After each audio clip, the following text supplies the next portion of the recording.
Hi, I'm John. And I'm Colin. You know that thrill you get from being scared by a good campfire story? That feeling when the hairs on the back of your neck stand up? The Weirdings podcast is all about that feeling. We present real stories from listeners about the supernatural, spooky, or downright strange. And we do some of our own research into these weird tales and present what we find. Join us for a good scare on Stitcher, iTunes, Podcast, and Radio Addict, or wherever you get your podcasts. Or check out our Facebook or our webpage at weirdings.com. Just don't listen at night. See you there.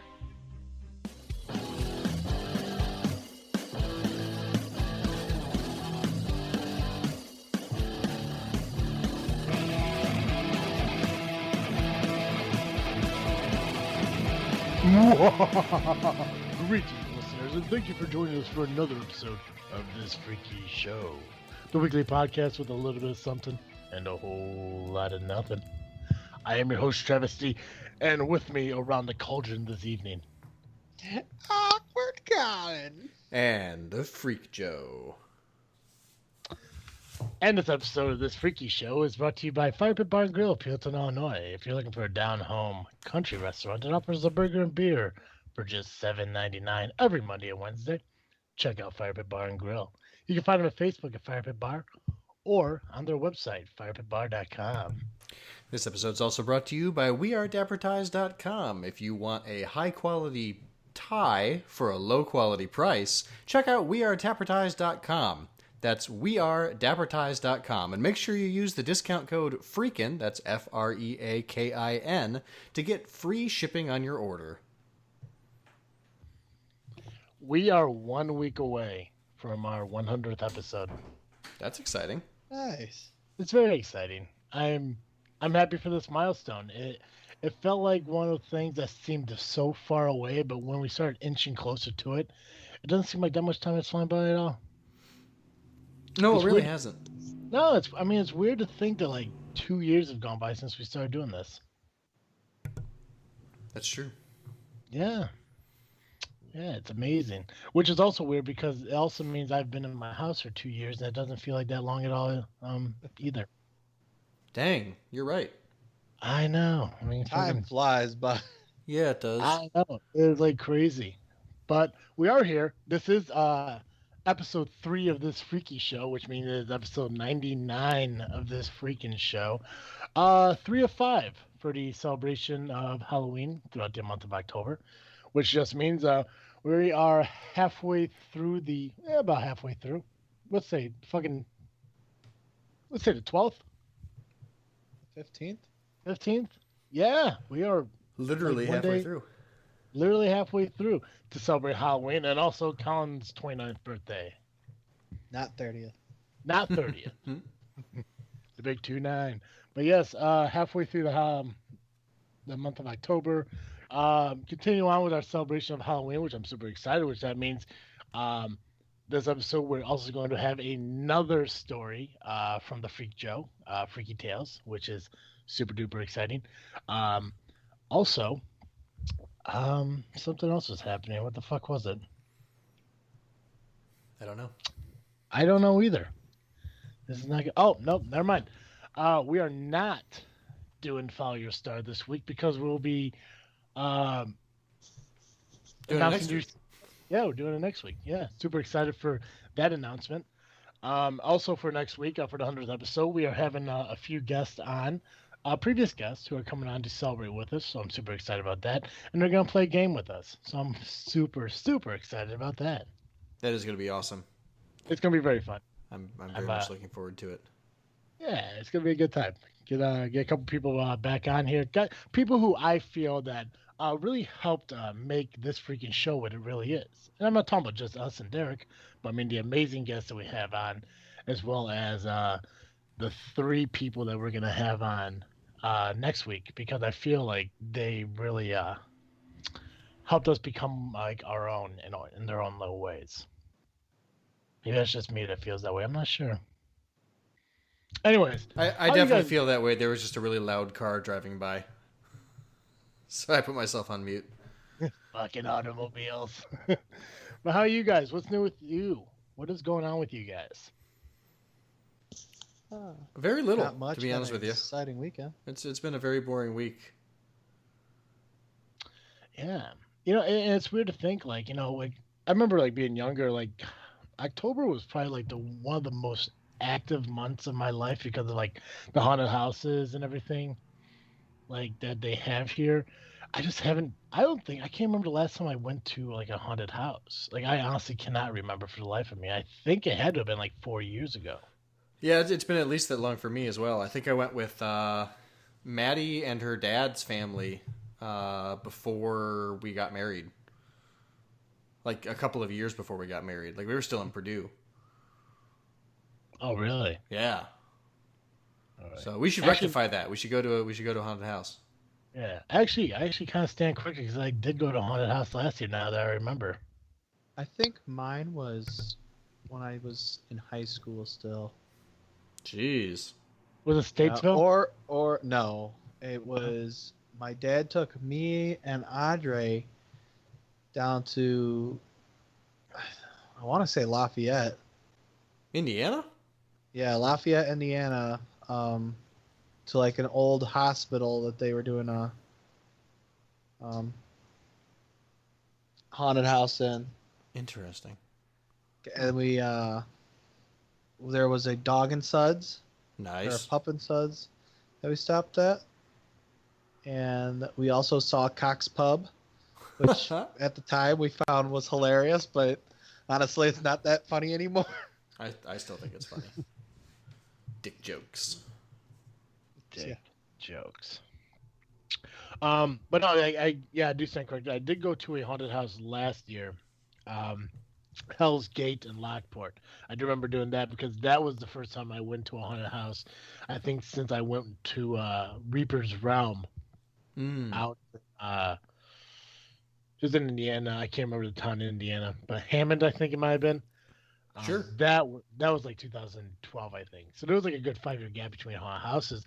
But what's weird is like when I heard about Hell's Gate, like I was excited because it was a different haunted house, like in the area. Because for years the only one I knew about was like Statesville, because that was like the big one. But I mean, when I drive to work now and I'm going down the highway and seeing all these billboards, I mean, there are so many different haunted houses just in Illinois now. I mean, and there's one that is almost similar. I'm trying to remember the name of the haunted house I mentioned last year during this freaky show. It's the one that was out in California that they're going to build out here, where like you have to sign like a waiver and go through like Oh yeah.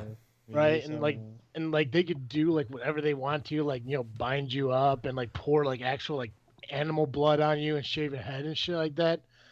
Obviously that haunted house never made it to Illinois, but they do still have it out in California. But there is a haunted house in Illinois that does have the whole signing the waiver and they could touch you situation. I think it's the 13th floor. Nice. Trying to remember the name of it because I know there's a 13th floor which is new to me, and also the basement that is also new. But I mean, it's just, I just like the fact that there are more options than other than Statesville. And I'm not saying Statesville is a horrible haunted house, but it's one of those things like, I mean, you can only do so much in the area, I guess, that they do it, that it almost becomes repetitive because I don't think they really change it up much. Because I mean, and obviously when they opened up Statesville, when they originally started doing the haunted houses, the Statesville haunted house is actually in the old prison. Right. But now they just built it out in like the middle of a cornfield off the highway. And I know when the last time I went to them, I think I was last time I went to Statesville, I was like maybe 18, 19 years old. But they divided the house in two. So instead of paying for like one big ass haunted house, you had to pay twice to go to two smaller haunted houses. Because that's how to get your money. Yep. And but yeah, like one was like prison like, and then the other one was like a clown house or some shit like that. Weird. Yeah. But I don't know. I mean, I'm a huge fan. I mean, regardless, I mean, the whole being like, not a fan of scary movie shit. I do like haunted houses. Don't know why. Yeah. I don't know why. Hey, tomorrow is a cheap day at that 13th floor. It's only $20. Oh, that's a Sweet. cheap day? That's the cheapest. What's a normal ticket there? It looks. I mean, weekday is 26, Friday is 30, and then Saturday is 32.99. Oh, okay. See, when you said like $20 being the cheapest, I assumed it was like a half price thing. You know, it was like almost like $45, so you gotta get in normally. Oh Which no. I mean, I think the Hell's Gate one I went to, like if you get like the fast pass, which I mean it's always better to get the fast pass in any haunted house you go to. I think that was like $36. I want to say 45. I think 45 might have been too much. I think it was like $36 because I think it was originally like 20 something to get in, but if you paid an extra $12 to get the fast pass, then you could go through like the fucking lines and shit like that. I guess they have the fast pass here, but for $10, but then they have skip the line for 20. Hmm. And I guess they had a special event this previous Friday Nice. Good for them. because that was a special day. Do you guys know what it was? It was Friday the 13th. What is that, Dean? Exactly. Which actually reminds me, I did do one exciting thing this week, which was go to Six Flags for Fight Fest on Friday the 13th. Oh, nice. Yeah. It was kind of lame this year, though. It was a bit of a letdown. Well, I wonder if you heard what happened. No, I Earlier didn't. this Something month. happened? I guess some teens. Oh, you mentioned it. Yeah, Teens we beat talked up about it.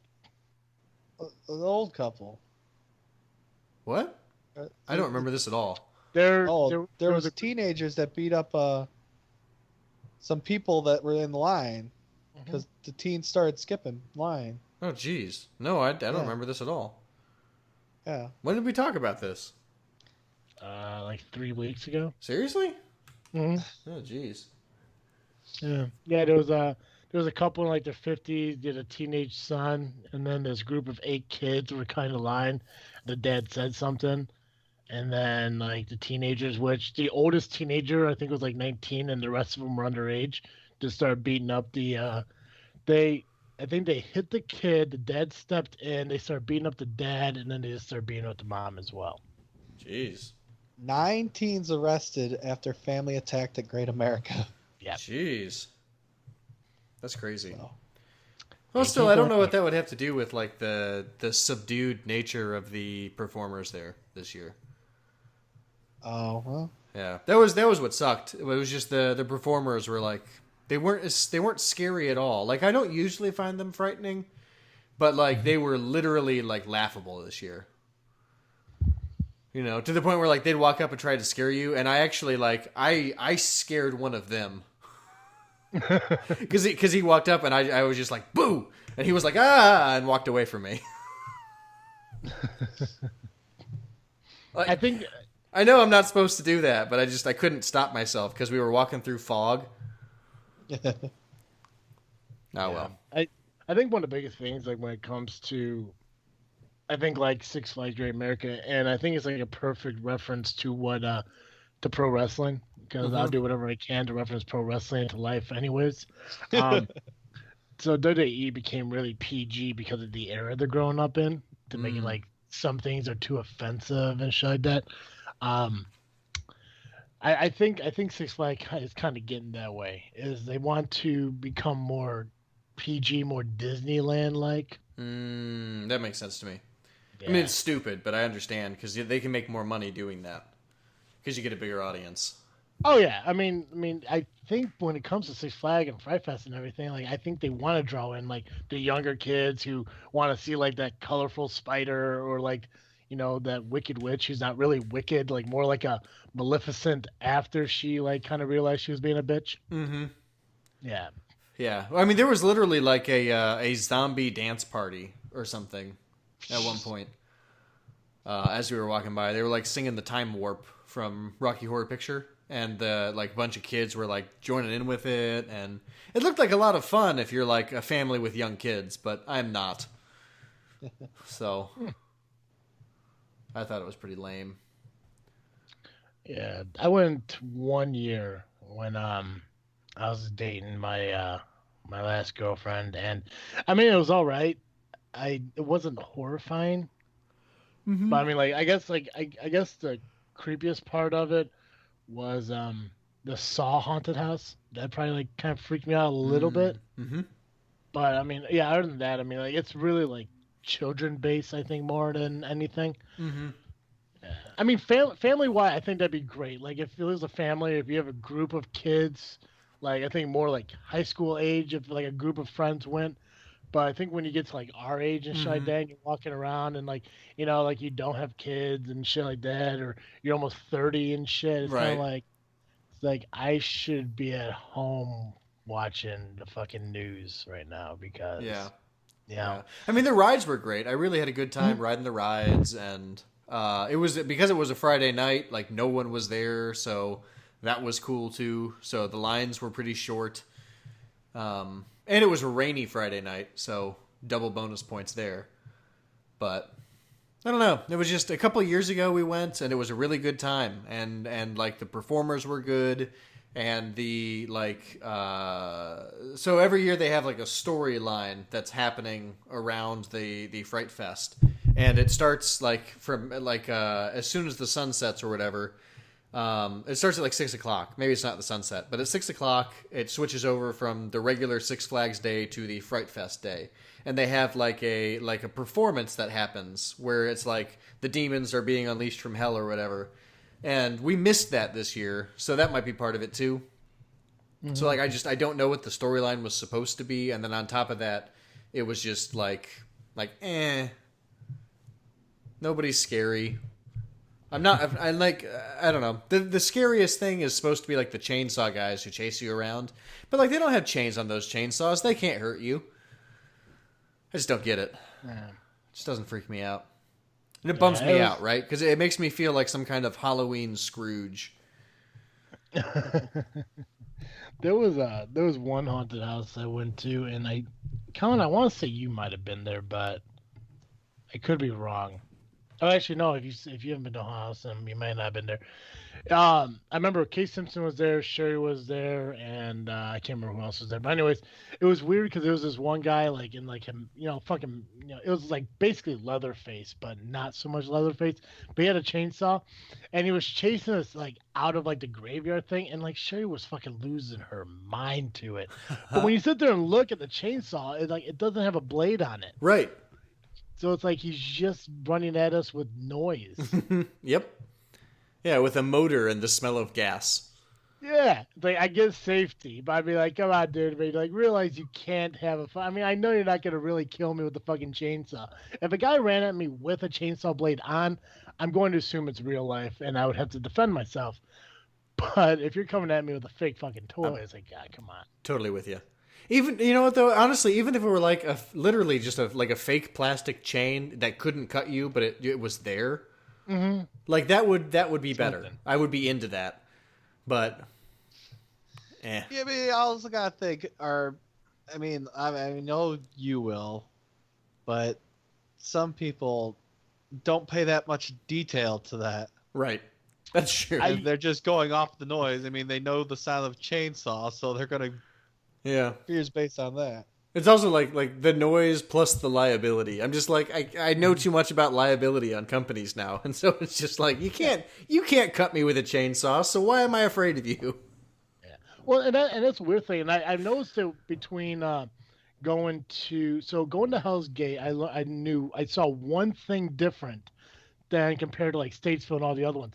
All the other ones I ever went to, they mentioned, they sit there and they give you the whole like spiel and rundown like right before you actually enter the haunted house. Like follow the lines, don't wander off.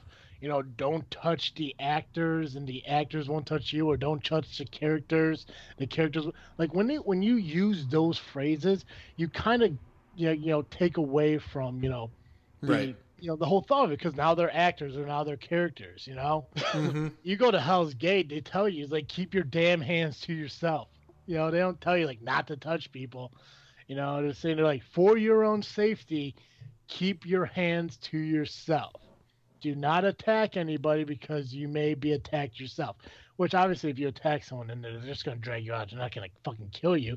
But I think wording it that way gives you a better feel for when you're going into the haunted house. Yeah. And for me, the best, my favorite part of the haunted house is like when you're all in that room and they kind of do like the initial like animatronic like introduction, Mm-hmm. because they're getting a lot better with that shit now, rather than just like standing in like a dark hallway waiting for everyone to line up and then tell you to go through a doorway. I mean, now more often, like there's like a guy on a stage or a demon on the stage, like giving you like more of an intro or a history of this haunted house and shit like that. It makes it more exciting. And the Yes. one with Hell's Gates, like I mean, they have people like characters that kind of like join your group while you're not like really paying attention and shit. Like Yeah. there was one dude like he was in front of me and my friends Nina and her husband.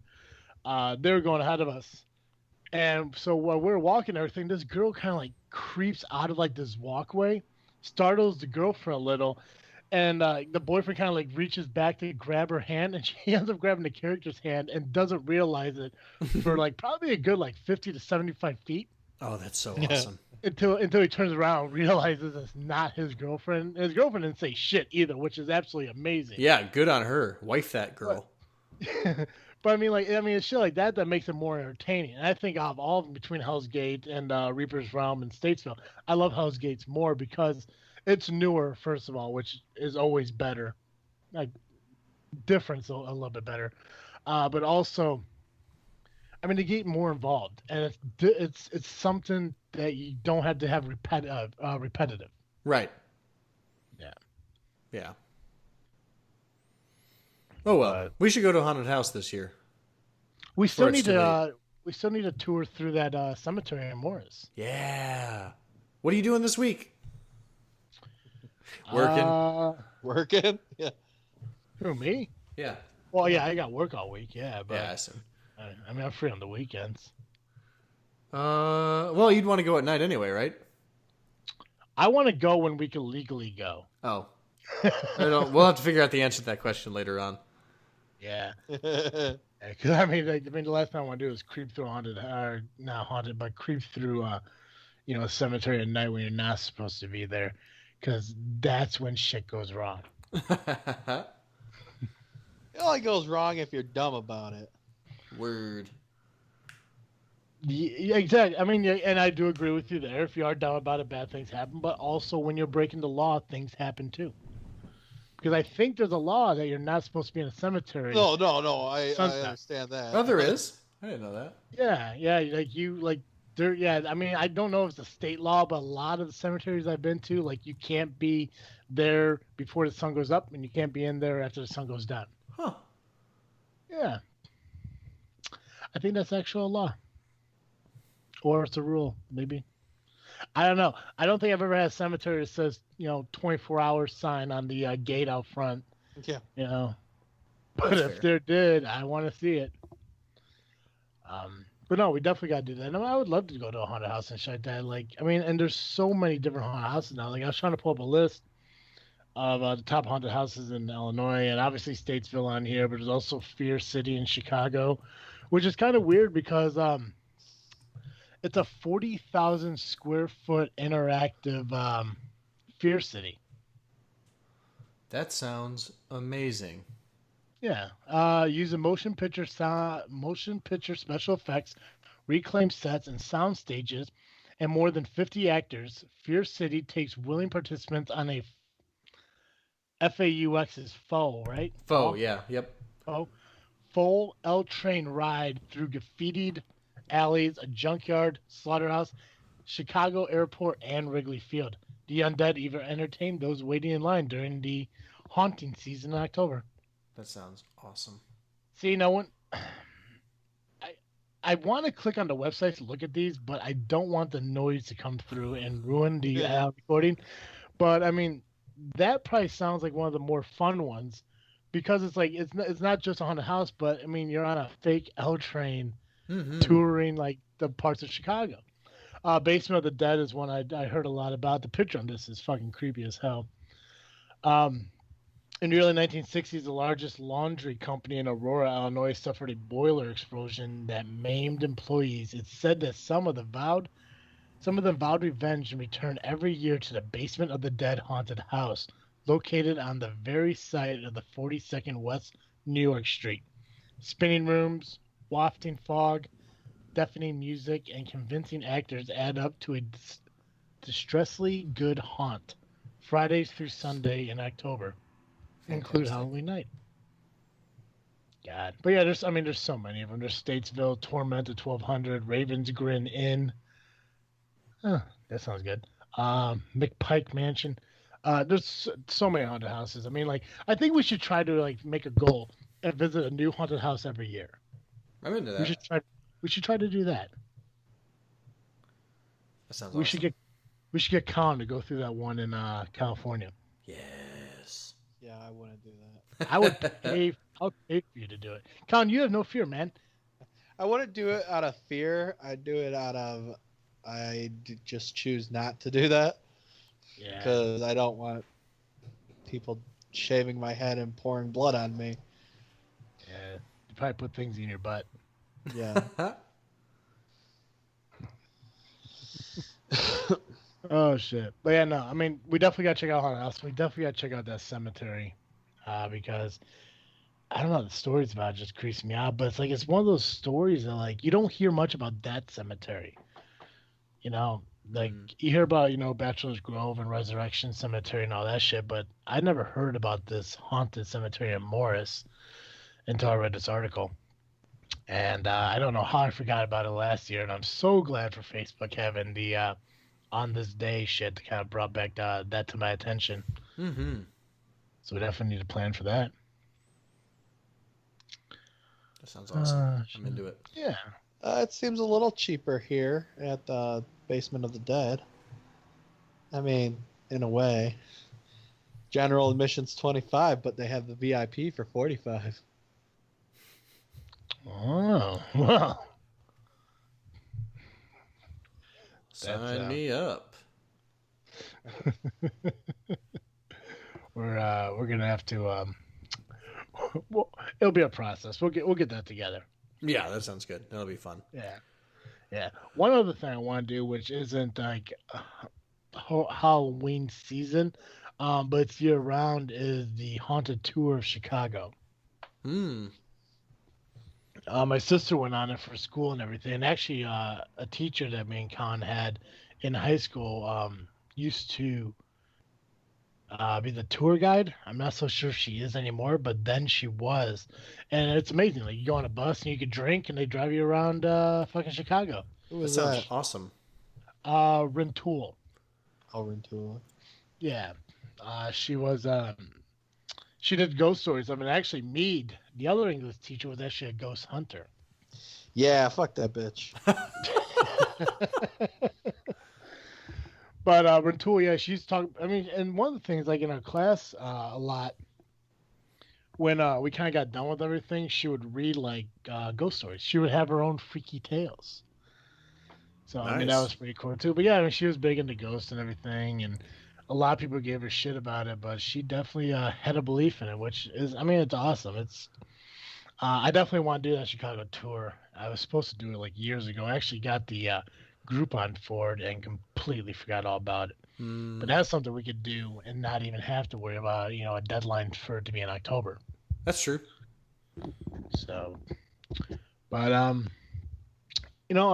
since I mentioned it, Joey, I know it's kind of early, but do you feel like reading your freaky tale? Sure. Cool. The I'd be happy floor is yours, sir. All right. Today's Freaky Tale is once again brought to you by Edgar Allan Poe, and it is the Cask of Amontillado. The 1,000 injuries of Fortunato I had borne as best I could, but when he ventured upon insult I vowed revenge. You, who so well know the character of my soul, will not suppose, however, that gave utterance to a threat. At length I would be avenged. This was a point definitely settled. But the very definitiveness with which it was resolved precluded the idea of risk. I must not only punish, but punish with impunity. A wrong is unredressed when retribution overtakes its redresser.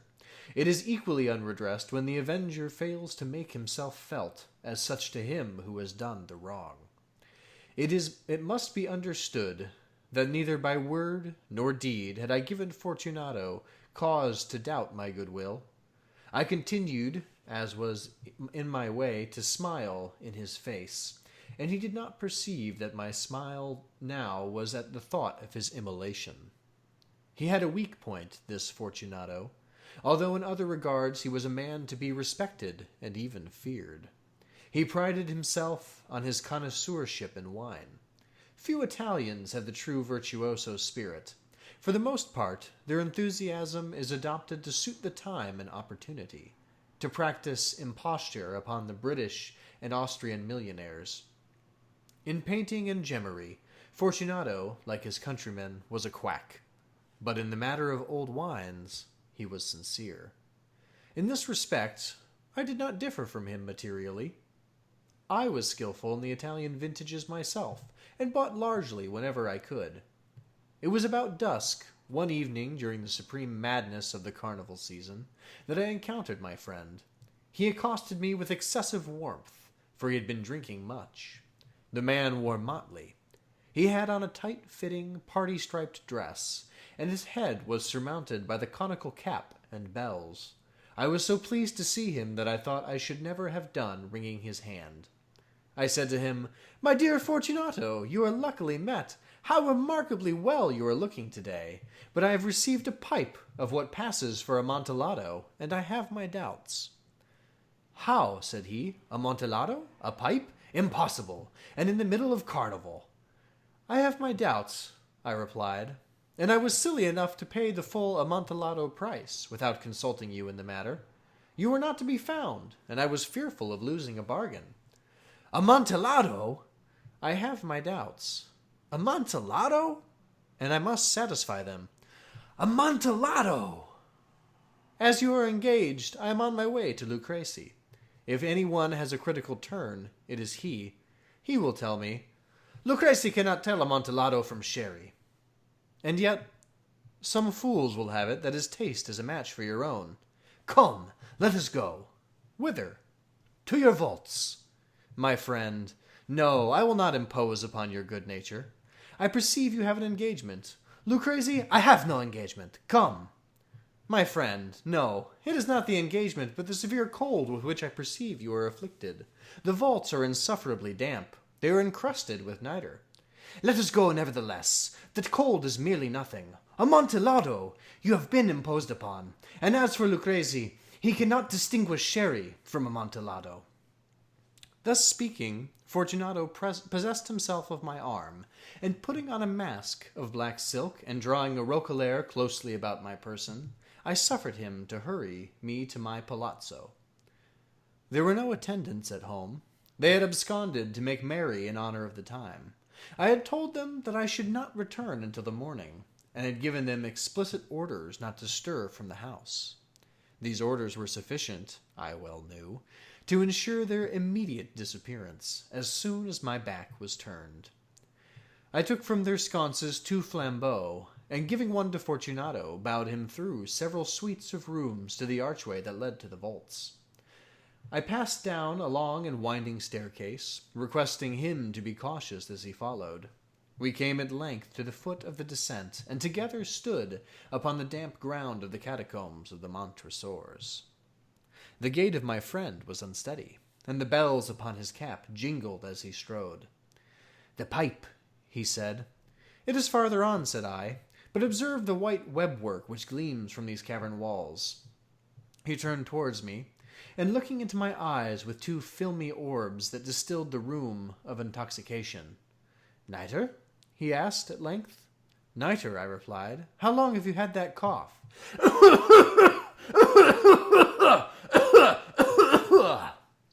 My poor friend found it impossible to reply for many minutes.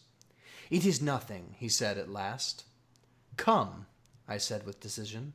"We will go back. Your health is precious. You are rich, respected, admired, beloved. You are happy as once I was. You are a man to be missed. For me it is no matter. We will go back. You will be ill, and I cannot be responsible. Besides, there is Lucrezi." "Enough," he said. "The cough's a mere nothing. It will not kill me. I shall not die of a cough." "True, true," I replied. And indeed, I had no intention of alarming you unnecessarily, but you should use all proper caution. A draught of this Medoc will defend us from the damps." Here I knocked off the neck of a bottle, which I drew from a long row of its fellows that lay upon the mould. "Drink," I said, presenting him the wine. He raised it to his lips with a leer. He paused and nodded to me familiarly, while his bells jingled. "I drink," he said, "to the buried that repose around us." "And I, to your long life." He again took my arm, and we proceeded. "These vaults," he said, "are extensive." "The Montresors," I replied, "were a great and numerous family." "I forget your arms." "A huge human foot d'or in a field azure. The foot crushes a serpent rampart whose fangs are embedded in the heel." "And the motto?" "Nemo me impune lacessit." "Good," he said. The wine sparkled in his eyes and the bells jingled. My own fancy grew warm with the Medoc. We had passed through long walls of piled skeletons, with casks and puncheons intermingling, into the inmost recesses of the catacombs. I paused again, and this time I made bold to seize Fortunato by an arm above the elbow. "The nitre," I said. "See, it increases. It hangs like moss upon the vaults. We are below the river's bed. The drops of moisture trickle among the bones. Come, we'll go back before it's too late. Your cough—" "It is nothing," he said. "Let us go on, but first another draught of Medoc." I broke and reached him a flagon of de Grave. He emptied it at a breath. His eyes flashed with a fierce light. He laughed and threw the bottle upwards with a gesticulation I did not understand. I looked at him in surprise. He repeated the movement, a grotesque one. "You do not comprehend?" he said. "Not I," I replied. "Then you are not of the Brotherhood." "How? You are not of the Masons?" "Yes, yes," I said. "Yes, yes." "You? Impossible! A Mason?" "A Mason," I replied. "A sign," he said. "A sign." "It is this," I answered, producing from beneath the folds of my roquelaire a trowel. "You jest," he exclaimed, recoiling a few paces. "But let us proceed to the Amontillado." "Be it so," I said, replacing the tool beneath the cloak, and again offering him my arm. He leaned upon it heavily. We continued our route in search of the Amontillado. We passed through a range of low arches, descended, passed on, and descending again, arrived at a deep crypt, in which the foulness of the air caused our flambeaux rather to glow than flame. At the most remote end of the crypt there appeared another, less spacious. Its walls had been lined with human remains, piled to the vault overhead, in the fashion of the great catacombs of Paris. 3 sides of this interior crypt were still ornamented in this manner. From the 4th side, the bones had been thrown down, and lay promiscuously upon the earth, forming at one point a mound of some size. Within the wall thus exposed by this displacing of the bones, we perceived a still interior crypt or recess, in depth of about 4 feet, in width 3, in height 6 or 7.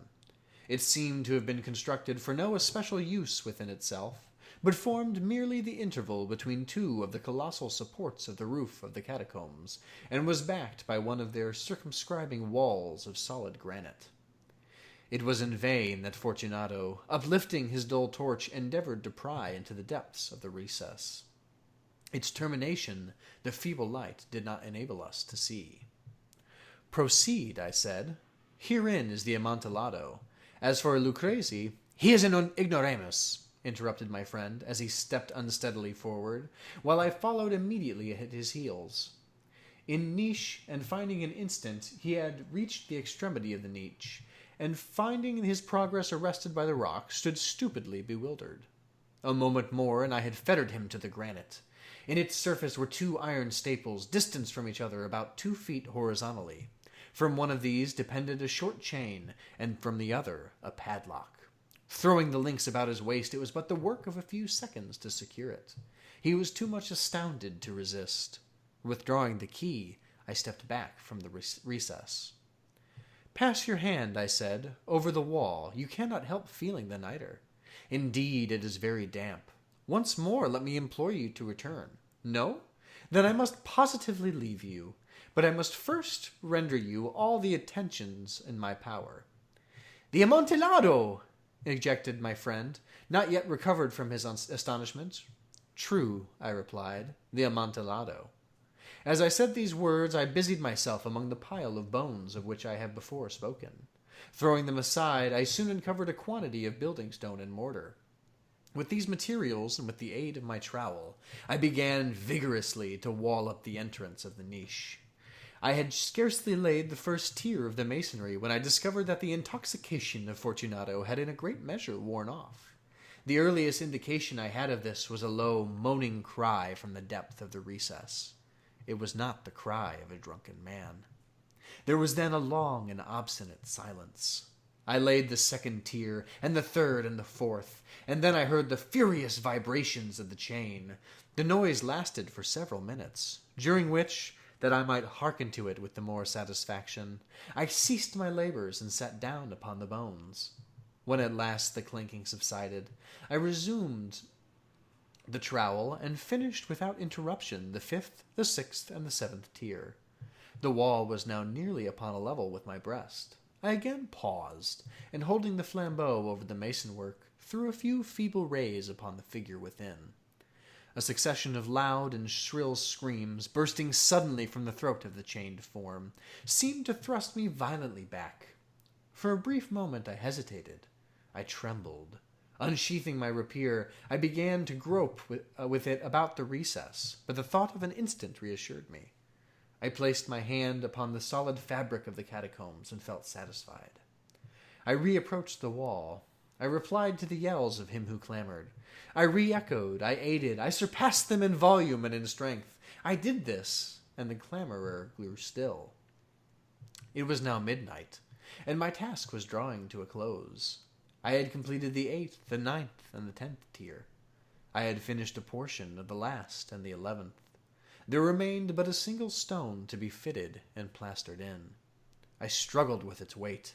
I placed it partially in its destined position. But now there came from out of the niche a low laugh that erected the hairs upon my head. It was succeeded by a sad voice, which I had difficulty in recognizing as that of the noble Fortunato. The voice said, "A very good joke indeed. An excellent jest. We'll have many a rich laugh about it at the palazzo, over our wine." "The Amontillado," I said. "Yes, the Amontillado. But is it not getting late? Will they not be waiting for us at the palazzo, the Lady Fortunato and the rest? Let us be gone." "Yes," I said, "let us be gone." "For the love of God, Montresor." "Yes," I said, "for the love of God." But to these words I hearkened in vain for a reply. I grew impatient. I called aloud, "Fortunato!" No answer. I called again, "Fortunato!" No answer still. I thrust a torch through the remaining aperture and let it fall within. There came forth in return only a jingling of the bells. My heart grew sick. It was the dampness of the catacombs that made it so. I hastened to make an end of my labor. I forced the last stone into its position. I plastered it up. Against the new masonry, I re-erected the old rampart of bones. For the half of a century, no mortal has disturbed them. In pace requiescat. The end.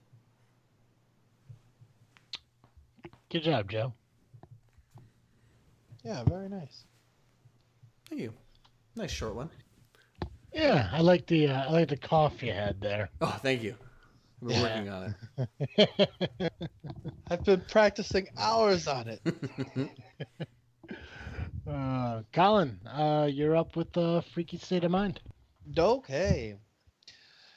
Welcome back, everyone, to another segment of this frickin' state of mind. You know, it's that little segment of our show where we go through each state in alphabetical order, listing some facts about each state. Last week, we ended with the great state of Washington. Now we're moving on to the great state of West Virginia. You know, we're coming right to the end here shortly. Only, I think, one more, maybe two. I'd have to check. I'm not that smart. Don't remember all the states, but they're there. Let's get started then. West Virginia is the only state in the Union to have acquired its sovereignty by proclamation of the President of the United States. West Virginia is considered the southernmost northern state and the northernmost southern state.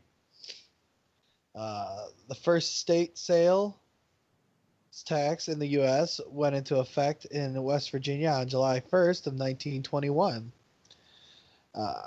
On January 26, 1960, Danny Heater, a student from Burnsville, scored 135 points in a high school basketball game, earning him a place in the Guinness Book of World Records.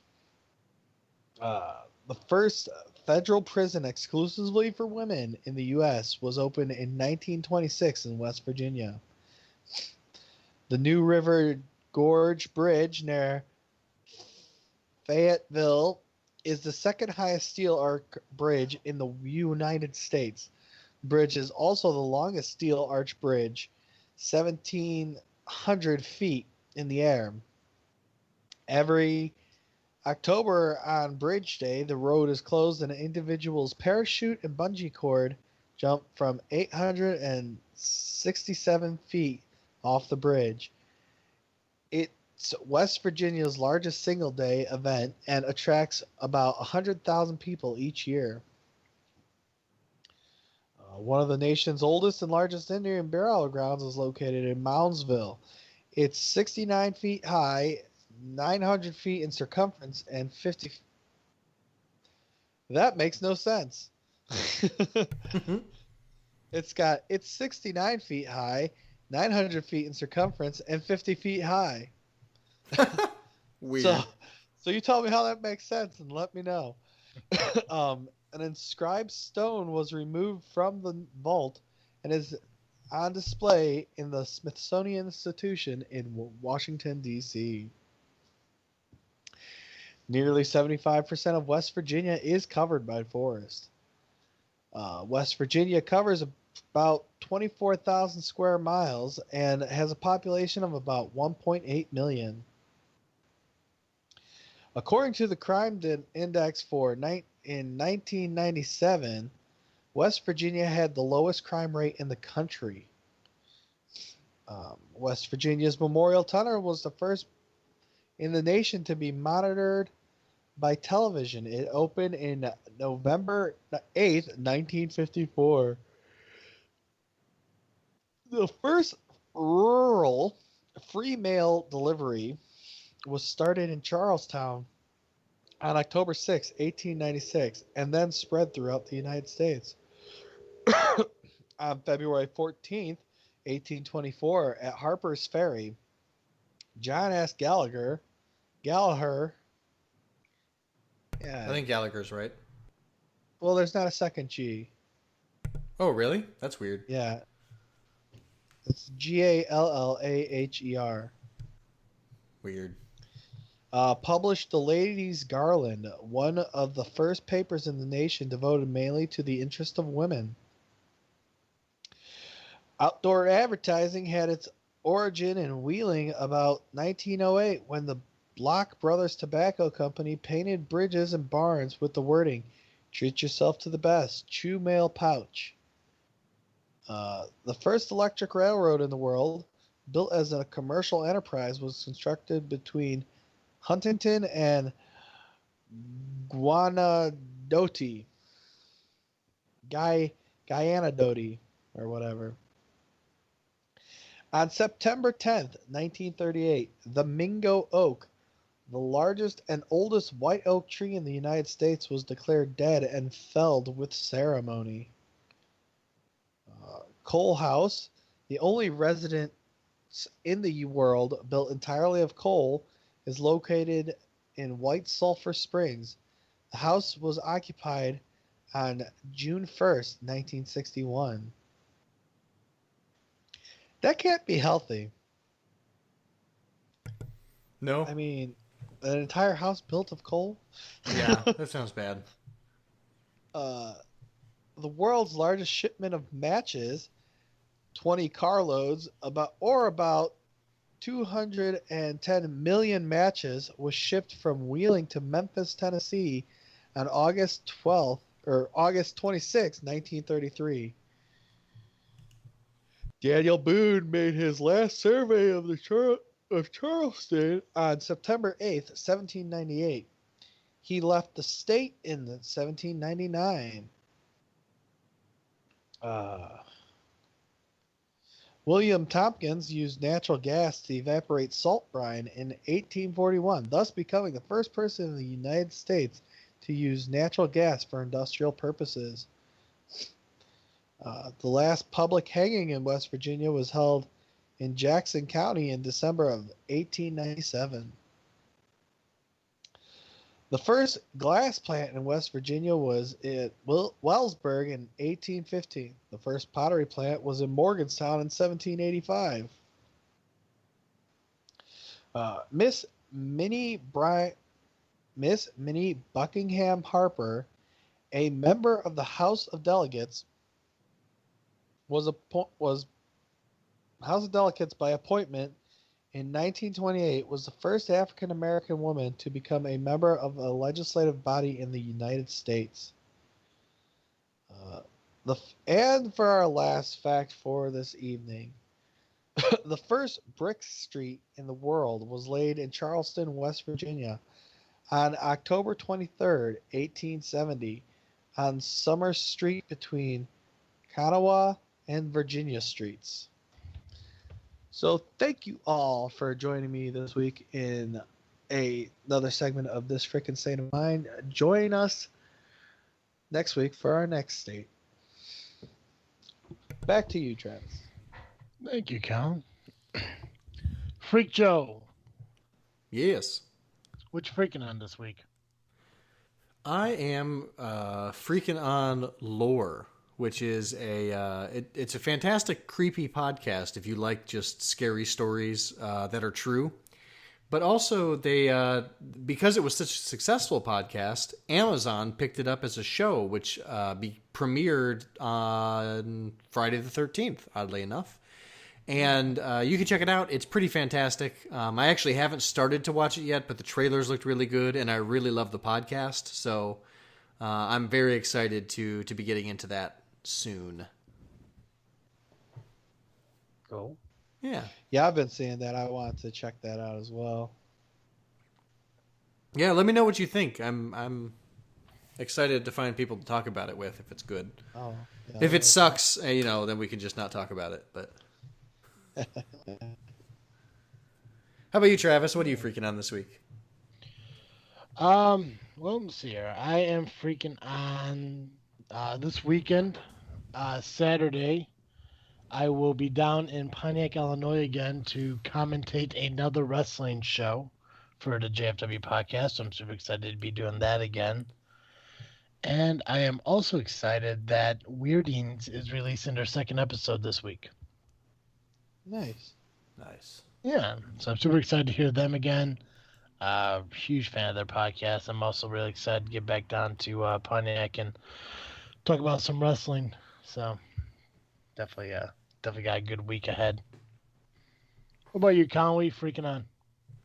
I'm freaking on that. I feel like I got a lot of stuff done this week that I wanted to. Me and my dad fixed the lines for my washer so I could do laundry. We went and I got a printer finally, my first printer. Also, we were going to install our security light, or not a security light, but our new porch light, but that has to be worked out and fixed of how that's going to be done because the wiring's kind of jacked up. Mm-hmm. And then today I had to replace the temperature pressure valve on my water heater. Mm-hmm. So, and it was a pretty quick fix, but I always enjoy learning different things, handyman stuff. So Yeah. I really like that. Plus, as I told Joe before the show, I had the most amazing pot roast dinner ever. It was set in a crock pot for 8 hours today, and it was so juicy and just fell apart. I'm honestly a little jealous. Just sounds so good. Oh, it was. I wish you were here to try some. Me too. But yeah, that's Gotcha. what I am freaking on. Awesome. Hey, Joe. Yes. Through the month of October, the Freak Joe is hanging out here on this freaky show while Geekcast Joe has a little break. So while Geekcast Joe ain't here, where can our listeners go to get a little more Geekcast Joe? If you need more Geekcast Joe, you can find him over the Geekcast Live podcast at gcl.ninja. You can also find him on Facebook, iTunes, SoundCloud, and Twitter by searching Geekcast Live.